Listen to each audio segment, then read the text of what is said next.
Hello नमस्कार दोस्तों। तो आज की इस वीडियो में हम लोग जानने वाले हैं दोस्तों, टाइड्स क्या है और टाइड्स की उत्पन्न कैसे होती है और कौन कौन से टाइड्स होते हैं और टाइड्स कैसे गति करता है, इसके बारे में जानते हैं। तो चलिए बिना किसी देरी के इस वीडियो को स्टार्ट करते हैं। आई am Suran Bedia. Today we are study about in tides. What is the tides? So let's started. First of all we see the tides. What is the tides? So friends, जो tides होती हैं वे किस प्रकार से होती हैं, तो जानते हैं कि tides कैसे उत्पन्न होती हैं। तो फ्रेंड्स, जो सी वाटर होता है उसका जो डेली ट्वाइस होता है fall and rise, so the sea water is daily regular twice and fall and down, rises and fall.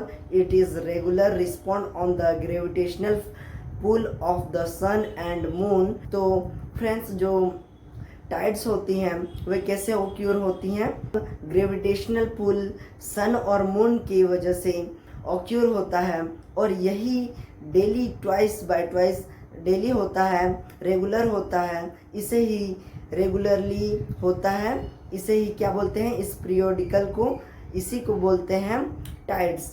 तो टाइड्स किस किस कारण से उठती हैं, टाइड्स कैसे होते हैं, आइए जानते हैं। तो फ्रेंड्स, टाइड्स जो होती हैं, पहला कारण है कि टाइड्स कैसे ऑक्यूर होती हैं? Gravitational pull of the sun and moon. तो इसके कारण सबसे पहला पॉइंट है कि इसके कारण जो टाइड्स होती हैं वे ऑक्यूर होती हैं। और दूसरा पॉइंट है फ्रेंड्स, इसके मैं बताने वाला हूँ कि इसके दो भाग होते हैं, एक होते हैं हाई टाइड्स और एक होते हैं लो टाइड्स। यानी हाई टाइड्स के तो कैसे होते हैं, लो टाइड्स क्या है, इसके बारे में जानते हैं। तो हाई टाइड्स जानते हैं कि, तो सबसे पहले जो टाइड्स के दो प्रकार होते हैं, पहला हो गया हाई टाइड और दूसरा हो गया लो टाइड। तो हाई टाइड क्या है, हाई टाइड कैसे ऑक्यूर होती है, चलिए जानते हैं। तो हाई टाइड जो है, जब the sea water is rises, मतलब कि जो सी वाटर होती है वे जब ऊपर उठती हैं लहरें, तो उसे ही हाई टाइड कहा जाता है। और इसे also called the spring tide, और इसे स्प्रिंग टाइड भी कहा जाता है दोस्तों। और next one is the falling water sea water is called tides. जो नीचे फिर ऊपर जो उठता है, यानी लहरें जब ऊपर उठती हैं तो उसे हाई टाइड कहा जाता है, और जब वहाँ से फिर नीचे गिरती हैं तो क्या कहा जाता है? उसे लो टाइड, यानी ग्रेविटेशनल पुल की वजह से जो लहरें होती हैं, जिस प्रकार से हम देखते हैं कि बीचेस में हम जाते हैं तो पहले पानी की लहरें आती हैं फिर ऊपर चली जाती हैं, उसी प्रकार से होती हैं हाई टाइड्स, फिर लो टाइड्स, फिर नीचे चली जाती हैं, यानी फॉलिंग होती हैं। तो इसी प्रकार से हाई टाइड्स और जो लो टाइड्स होती हैं इसे सो कॉल्ड नीप टाइड।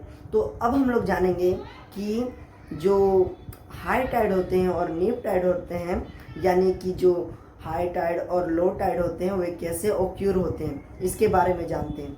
तो फ्रेंड्स, सबसे पहले जो हाई टाइड होती हैं वे कैसे ऑक्यूर होती हैं?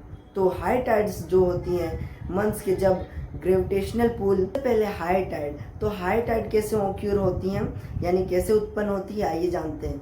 तो जब मंथ के किसी भी मंथ में जब ग्रेविटेशनल पुल, जब when sun moon and earth, यानी जो सूरज और चांद और पृथ्वी जब स्ट्रेट लाइन में रहती हैं, when sun and moon and earth are straight line, so इसी के बीच जब सन और मून और अर्थ एक स्ट्रेट लाइन में रहते हैं, तो इसी प्रकार से जब नया चांद और नया मून ऑक्यूर होता है, नया चांद जब दिखता है, उसी के समय हमारा हाई टाइड उत्पन्न होती है, हाई टाइड बहती है।